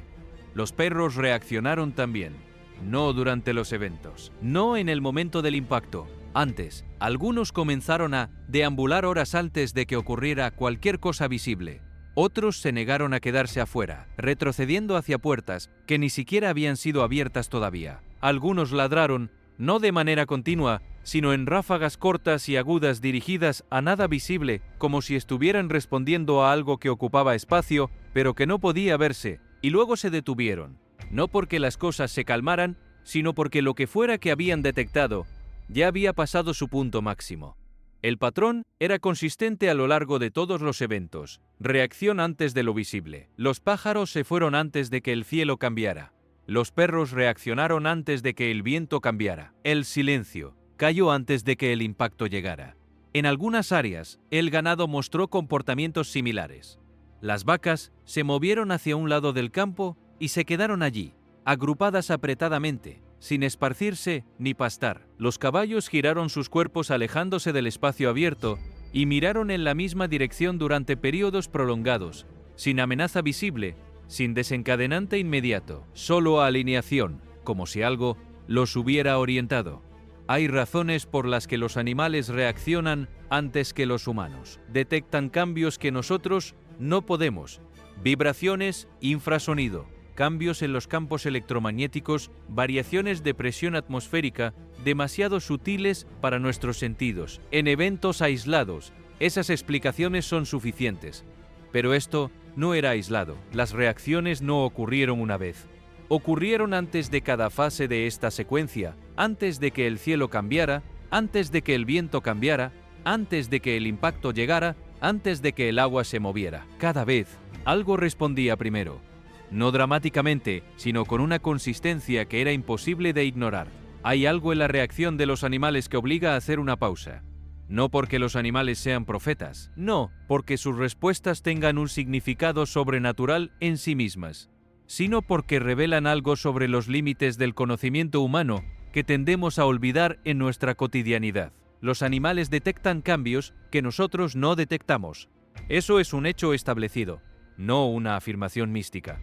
Las aves perciben variaciones en los campos magnéticos de la Tierra que los instrumentos humanos solo pueden medir con equipos altamente especializados. Los perros escuchan frecuencias de sonido que están completamente fuera del rango auditivo humano. Los caballos sienten vibraciones en el suelo a través de sus pezuñas que ningún ser humano descalzo podría registrar. Y los cetáceos, los delfines y las ballenas navegan a través del océano, usando un sistema de sonar que ninguna tecnología humana ha logrado replicar con la misma elegancia. Cuando todos estos animales, con sus diferentes sistemas sensoriales y sus diferentes umbrales de detección, responden al mismo tiempo y de la misma manera, eso es información. Información que sus cuerpos han registrado antes de que ningún instrumento humano lo haya hecho. Información sobre un cambio en el entorno que todavía no ha alcanzado el umbral de lo perceptible para los sentidos humanos. Y cuando esa información resulta ser correcta, cuando el evento que los animales anticiparon efectivamente ocurre, la única conclusión honesta es que los animales tenían acceso a algo que los seres humanos no tenían. En términos puramente científicos, eso es interesante pero no inexplicable. Hay mecanismos físicos que pueden dar cuenta de ello, pero hay algo más en este patrón específico que va un paso más allá de la biología sensorial. Es la consistencia, no una vez, no en un solo tipo de evento, sino en todos los eventos de esta secuencia. Antes de cada tormenta, antes de cada inundación, antes de cada sacudimiento, los animales respondían, como si estuvieran conectados a algo que percibía el patrón completo, no solo el evento individual. Y luego, después de que el evento pasaba, no volvían inmediatamente a la normalidad. Esa demora en el regreso, ese periodo de excitación después de que todo había aparentemente terminado, sugiere algo que también resulta difícil de explicar en términos puramente mecánicos. Sugiere que lo que los animales detectaban no era solo el evento físico, sino algo que persistía después de él, algo que el evento dejaba atrás, una especie de huella o de residuo que los seres humanos, volviendo a sus casas y evaluando los daños con sus sentidos habituales, no podían registrar. En el Antiguo Testamento, los animales también reaccionan en los momentos de intervención divina. Cuando Dios le habla a Balaam a través de su asno, el asno ve al ángel antes que el profeta, no porque el asno sea más espiritual que el profeta, sino porque en ese momento particular, el asno tiene acceso a una dimensión de la realidad que el profeta, con todos sus dones espirituales, no está viendo. La lección no es que los animales sean mensajeros divinos. La lección es que hay más capas de la realidad de las que los seres humanos percibimos habitualmente, y que a veces criaturas que no tienen nuestro nivel de pensamiento conceptual tienen acceso a dimensiones de esa realidad que nosotros paradójicamente hemos aprendido a ignorar.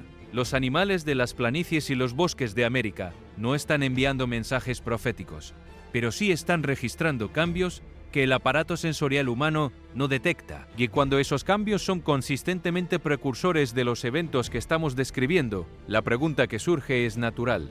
¿Qué es exactamente lo que están detectando? ¿Y por qué está ocurriendo con esta frecuencia y con este patrón? La Biblia dice que cuando Dios actúa en el mundo físico, toda la creación lo siente. La creación entera gime, escribe Pablo.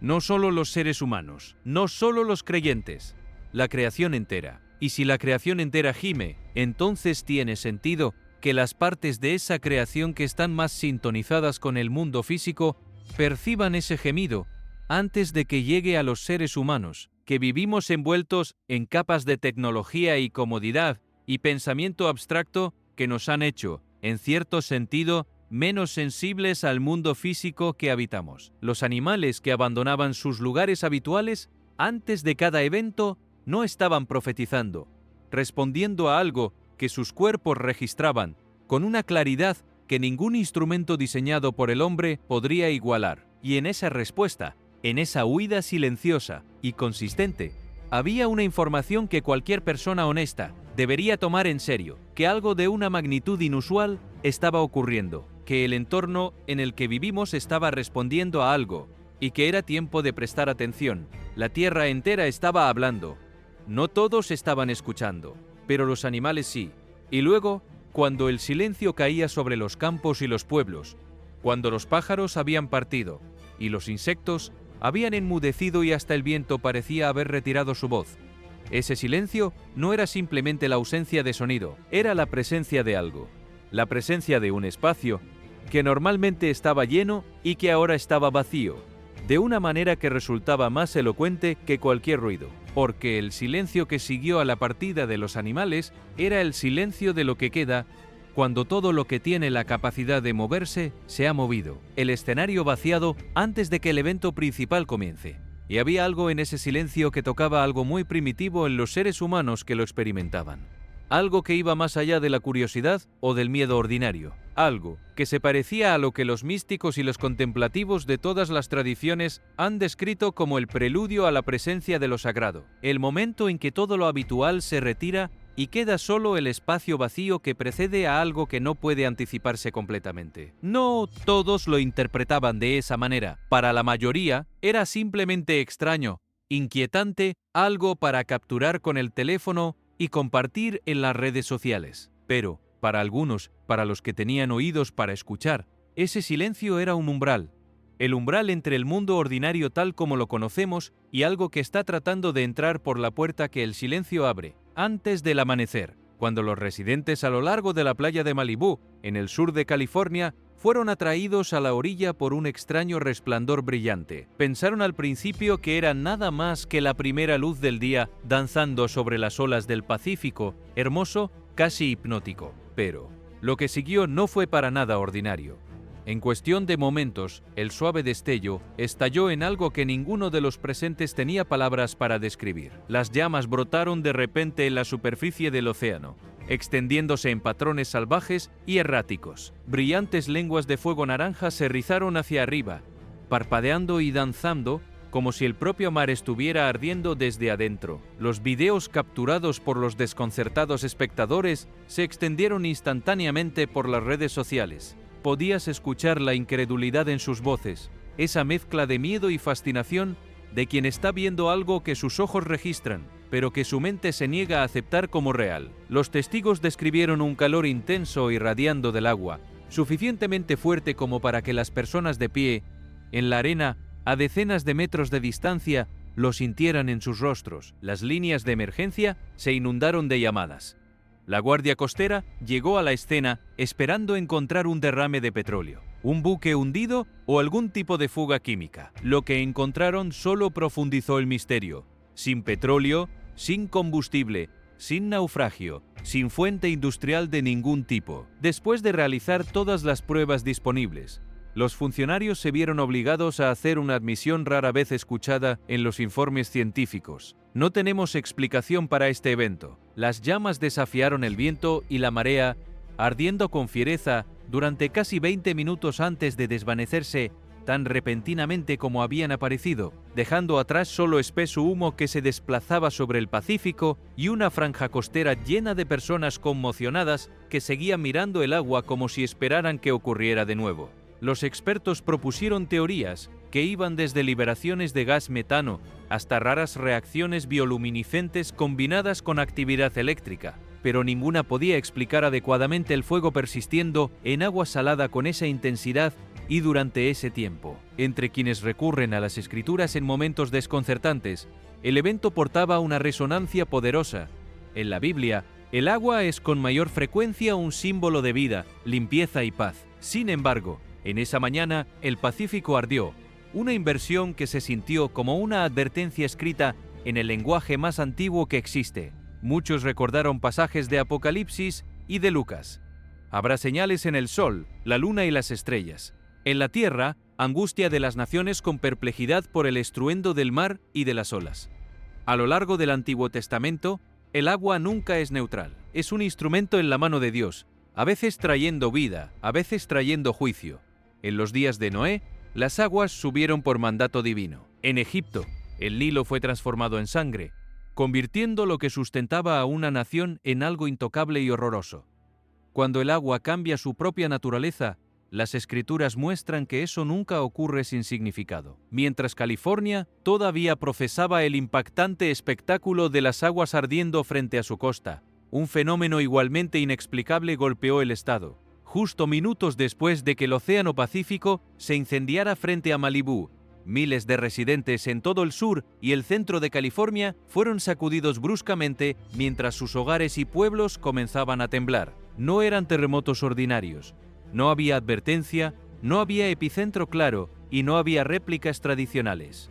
En cambio, los temblores se propagaron simultáneamente a lo largo de cientos de millas, desde Los Ángeles hasta el Valle Central y las estribaciones de Sierra Nevada, como si la propia tierra estuviera gimiendo al mismo tiempo en todos los puntos. Los testigos oculares describieron una sensación profundamente inquietante.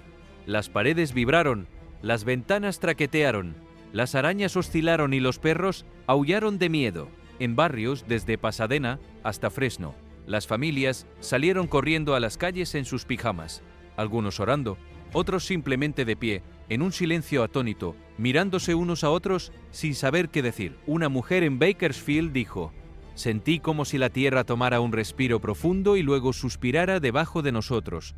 Los sismólogos respondieron de inmediato, pero sus hallazgos solo profundizaron el misterio. En una rara declaración pública, los funcionarios admitieron: no se detectó movimiento tectónico significativo, no se activaron fallas, la firma sísmica no coincide con ningún patrón conocido. Actualmente no tenemos explicación científica. El suelo se había movido al unísono en una vasta región sin una causa identificable. Dentro de las comunidades de fe en todo California, el simbolismo fue inmediato y poderoso. Pero hay que decir algo más sobre lo que ese simbolismo significaba para quienes lo vivieron en primera persona. No como lectores de escrituras aplicando teoría a los eventos, sino como personas que acababan de sentir el suelo moverse bajo sus pies, que habían salido a la calle en pijama en la madrugada, que habían sostenido a sus hijos mientras el edificio crujía y que en ese momento de vulnerabilidad total se encontraban cara a cara con una pregunta que ninguna preparación de emergencias puede responder. ¿Qué es realmente sólido? Esa pregunta, cuando la hace el suelo que se mueve bajo los pies, tiene una urgencia que no tiene cuando se formula en abstracto. No es una pregunta filosófica de domingo por la tarde. Es una pregunta de las 3 de la mañana, cuando el piso se mueve y no sabes si va a parar. Y la respuesta que dan las escrituras en esos momentos no es una respuesta que resuelve el miedo de manera inmediata. Es una respuesta que reorienta el miedo hacia algo que puede sostenerlo. El reconocimiento de que hay una solidez que no depende de la estabilidad del suelo geológico que habitamos, que hay un fundamento que no tiembla, aunque todo lo demás lo haga. Jesús termina su sermón del monte con exactamente esa imagen: el que construye sobre la roca y el que construye sobre la arena, cuando los vientos soplan y los torrentes suben y golpean. La diferencia entre los dos no es la magnitud de la tormenta, la diferencia es el fundamento. Y ese fundamento, dice Jesús, no es físico, es la obediencia a sus palabras. La relación con Él que hace que cuando todo lo demás tiemble, algo en el interior permanezca en pie. Esa es la promesa que miles de californianos, todavía temblando por los terremotos inexplicables, encontraban en las páginas de sus Biblias y en los mensajes de sus pastores en los días que siguieron. A lo largo de las Escrituras, los terremotos marcan momentos decisivos, cuando Dios interviene o llama la atención de maneras que no pueden ignorarse. El suelo tembló en el monte Sinaí cuando Dios entregó su ley. Tembló en el Calvario cuando Cristo dio su último aliento. Y en los profetas, los terremotos sirven como advertencias, señales de que el mundo creado mismo está gimiendo bajo el peso de lo que viene. Como escribió el apóstol Pablo en Romanos 8 y 22, sabemos que toda la creación gime a una y a una está con dolores de parto hasta ahora. El mar había ardido, el suelo había hablado, y la línea entre lo natural y lo profético nunca había parecido tan delgada a medida que América luchaba por procesar las aguas ardientes y el suelo tembloroso. Las señales continuaron. En los días que siguieron, extraños informes llegaron de todo el país sobre los desiertos altos de Arizona, los bosques del norte de Michigan y las colinas onduladas de Kentucky. Misteriosas esferas brillantes comenzaron a aparecer en el cielo nocturno. Los testigos oculares describieron esferas radiantes de luz que pulsaban con propósito, flotando en silencio antes de moverse en formaciones deliberadas, a veces alineándose en triángulos perfectos o girando lentamente al unísono. Un agricultor en el campo de Kentucky capturó en video 3 esferas brillantes realizando lo que parecía un baile sincronizado sobre su campo de maíz. Las familias estaban de pie en sus patios con teléfonos levantados hacia los cielos, en ese silencio que mezcla el asombro con el miedo. Para muchos creyentes, estas luces portaban ecos bíblicos, carros de fuego o huestes celestiales haciéndose visibles, como se ve en las cuentas de Eliseo y Ezequiel. Otros recordaban la advertencia del apóstol Pablo en 2 Tesalonicenses. Señales y prodigios falsos aparecerán para engañar incluso a los elegidos. Luego, justo antes del amanecer en Albuquerque, Nuevo México, los residentes presenciaron una brillante cruz dorada, suspendida inmóvil en el cielo oriental, centelleante contra las estrellas que se desvanecían. En Wisconsin, el horizonte brilló en un carmesí profundo e ininterrumpido durante más de 20 minutos sin causa aparente. En Minnesota, destellos silenciosos de luz brillante iluminaron el cielo nocturno sin trueno alguno, seguidos de leves temblores. Y en partes de Carolina del Norte y Carolina del Sur, barrios enteros fueron despertados por profundos sonidos resonantes similares a trompetas que resonaban desde arriba. Claros estallidos metálicos que parecían sacudir el propio aire. A medida que estos fenómenos se multiplicaban, las comunidades de fe recurrieron una vez más a las Escrituras. Joel profetizó que el sol será transformado en oscuridad y la luna en sangre antes de que llegue el gran y terrible día del Señor.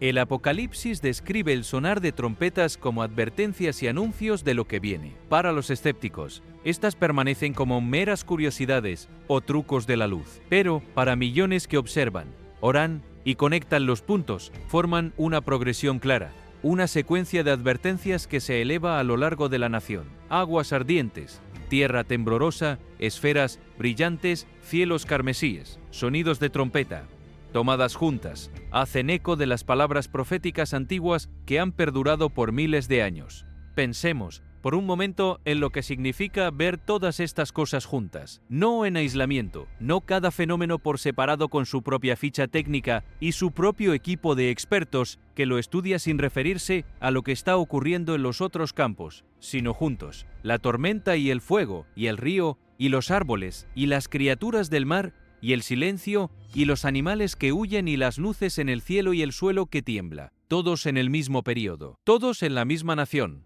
Todos con esa misma textura de señal que no desaparece cuando se busca la explicación técnica de cada uno por separado. La pregunta no es si la ciencia puede explicar cada elemento.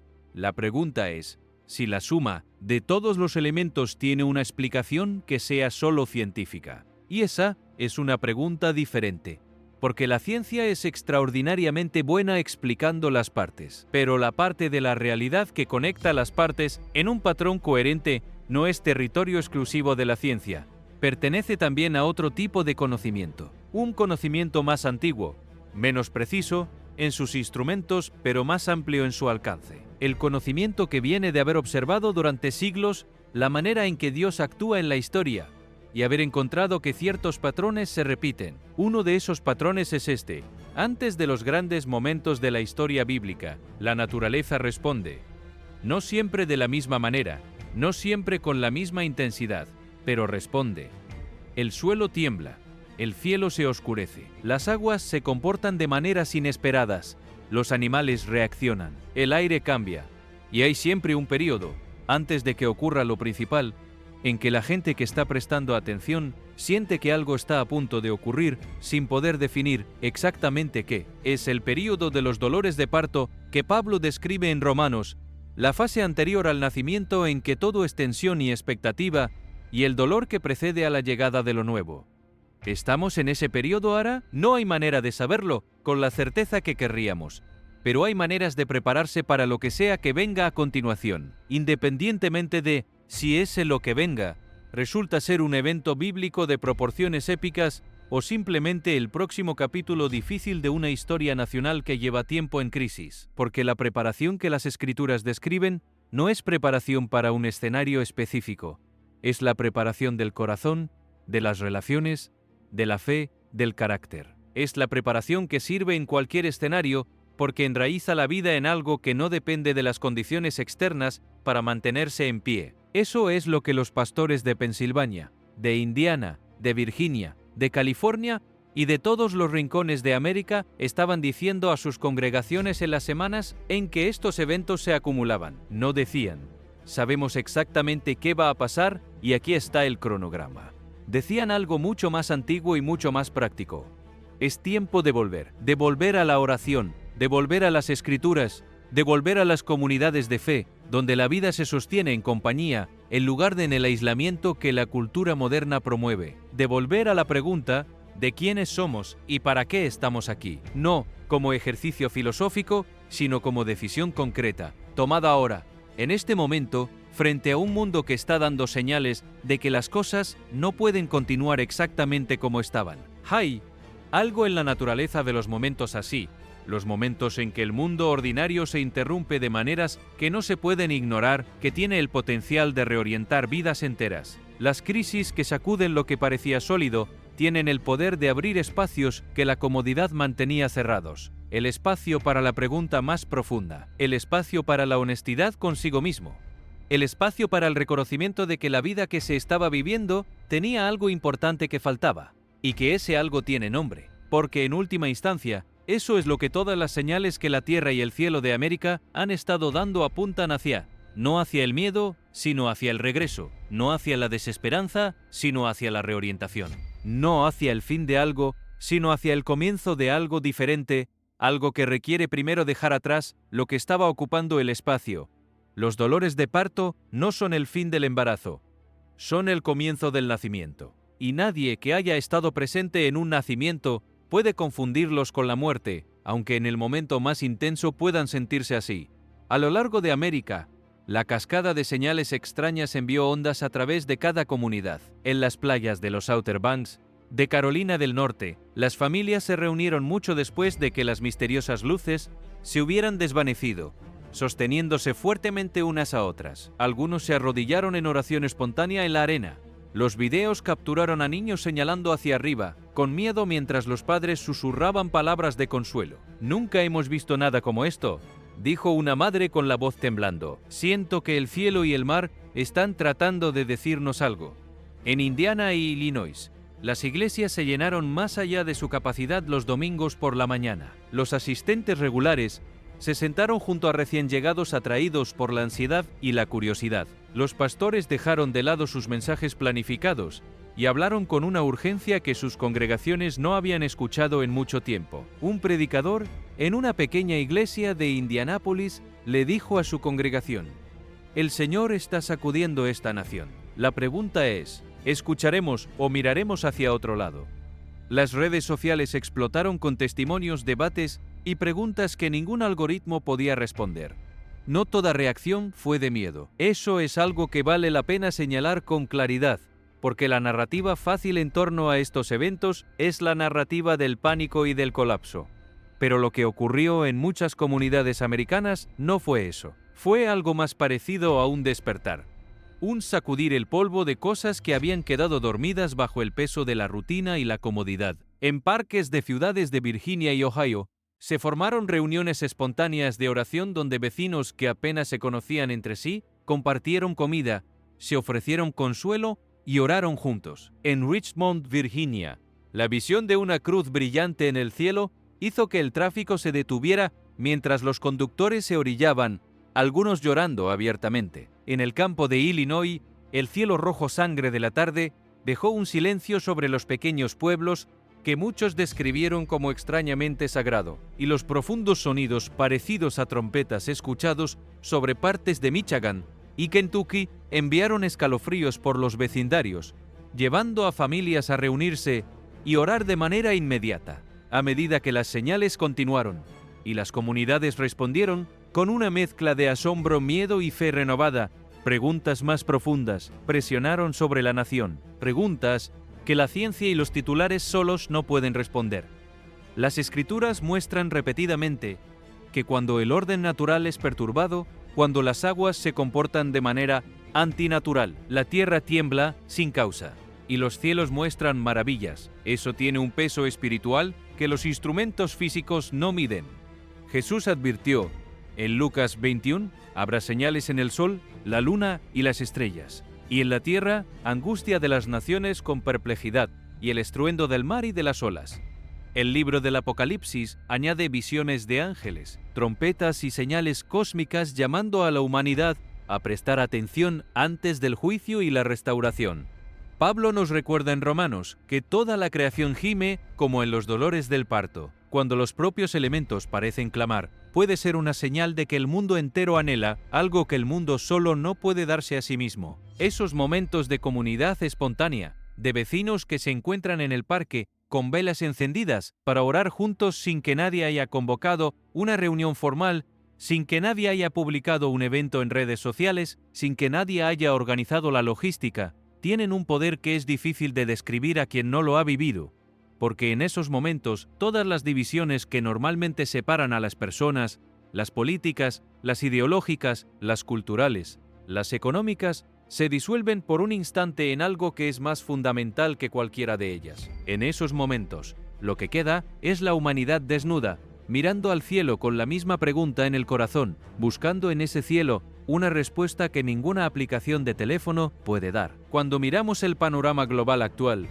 es fácil sentirse abrumado por la magnitud de los desafíos que enfrenta nuestro mundo. Somos testigos de una polarización política sin precedentes que desgarra el tejido de las sociedades en todo el planeta, inestabilidad económica que amenaza la seguridad financiera de millones, y preocupaciones ambientales que plantean preguntas serias sobre el futuro de lo que habitamos. El ascenso de la inteligencia artificial y el avance tecnológico, si bien traen beneficios notables, introduce también nuevos dilemas éticos y desafíos sociales que apenas comenzamos a comprender. Estos desafíos no son conceptos abstractos, afectan a personas reales de maneras reales. Los costos de vida en aumento hacen que familias enteras luchen. Los desacuerdos ideológicos dividen comunidades. Muchas personas se sienten desconectadas y temerosas ante un futuro que parece acelerarse sin que nadie lo pilotee. Sin embargo, cuando nos volvemos a las Escrituras, encontramos que el caos y la incertidumbre no son nuevos para el pueblo de Dios.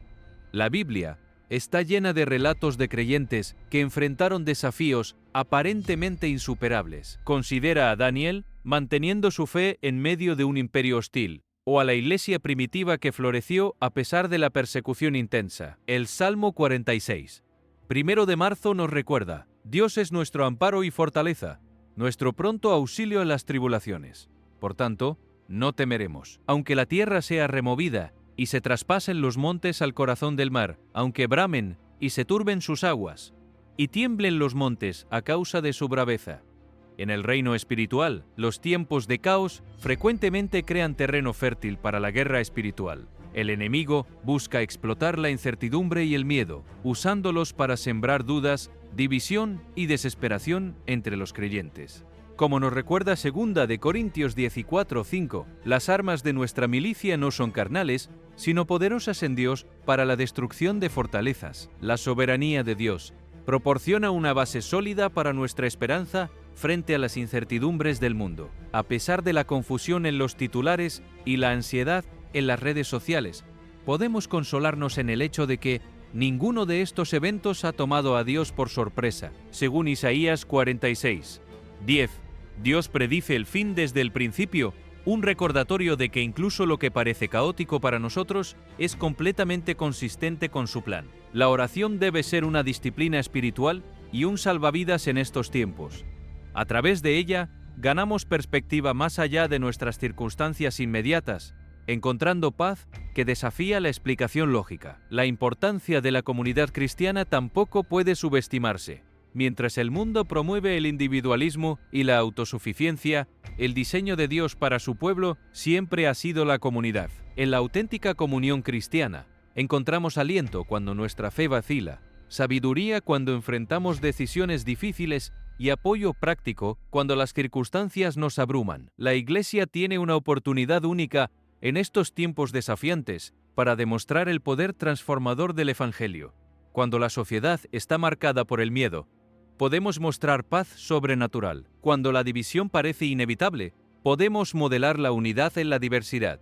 Cuando la desesperanza prevalece, podemos ofrecer esperanza arraigada en la verdad eterna. El crecimiento espiritual personal también es crucial durante tiempos de incertidumbre. Así como los atletas se entrenan más intensamente antes de las competencias importantes, los creyentes deberían ver los desafíos actuales como oportunidades para profundizar su fe y fortalecer sus disciplinas espirituales. Esto puede significar dedicar más tiempo al estudio de la Biblia, ser más intencional en la oración o buscar oportunidades de servicio y ministerio. Debemos también practicar el vivir con propósito, entendiendo que nuestras vidas tienen significado más allá de nuestras circunstancias inmediatas. Cada acto de bondad, cada palabra de aliento Y cada momento en oración contribuye al propósito mayor de Dios. Y en esa búsqueda, en ese movimiento del corazón que va de la pregunta angustiada hacia la esperanza fundamentada, se revela algo sobre la naturaleza de estos tiempos que ningún análisis político o económico puede capturar. Los tiempos difíciles no solo destruyen, también revelan. Revelan de qué están hechas las personas, revelan qué es lo que realmente sostiene una vida cuando todo lo demás falla, revelan la diferencia entre lo que se dice creer y lo que se cree de verdad. Y en esa revelación, incómoda como siempre es, la revelación honesta, hay la posibilidad de algo mejor, de una fe más auténtica, de una comunidad más real, de una esperanza más sólida precisamente porque ha sido probada por el fuego y no por el bienestar. Recordemos que nuestra esperanza está arraigada en el carácter inmutable de Dios y en las promesas infalibles de su palabra, no en la mejora de las circunstancias o en la reducción del caos. Los desafíos que enfrentamos son reales, pero son temporales. Nuestro Dios es tanto real como eterno. Te animo a dar pasos prácticos en respuesta a estas verdades. Fortalecer tu vida de oración, profundizar tu compromiso con las Escrituras, invertir en tu comunidad de fe y buscar oportunidades para ser una luz en tu esfera de influencia. Pasos concretos tomados hoy, no cuando las circunstancias mejoren, porque las circunstancias quizás no mejoren antes de que necesites haber dado esos pasos. La preparación del corazón no puede hacerse en el último momento. Se hace ahora, en este momento ordinario que todavía tienes, para que cuando llegue el momento extraordinario hayas construido el fundamento que te sostendrá. No dejes que el caos de nuestros tiempos disminuya tu fe. Déjalo refinarla y fortalecerla. Las tormentas que sacuden lo que es débil también revelan lo que es sólido. El fuego que consume lo que es perecedero deja expuesto lo que no puede ser quemado. Y lo que no puede ser quemado, lo que permanece después de que el fuego ha hecho su trabajo, eso es lo que realmente importa. Eso es lo que vale la pena proteger, cultivar y transmitir a los que vienen detrás de nosotros. Estás llamado a prosperar, a dar testimonio de la fidelidad de Dios y a demostrar su amor a un mundo que desesperadamente necesita esperanza. A medida que enfrentamos el mañana juntos, que lo hagamos con confianza, sabiendo que el mismo Dios que ha guiado a su pueblo a través de cada crisis pasada continúa guiándonos hoy y nos llevará fielmente hacia el futuro que ha preparado. Que las señales que hemos visto en el cielo y en la tierra de América no nos dejen paralizados en el miedo, sino activados en la fe. Que la pregunta que el cielo y la tierra están haciendo encuentre en nuestros corazones una respuesta que esté a la altura de lo que se nos está preguntando.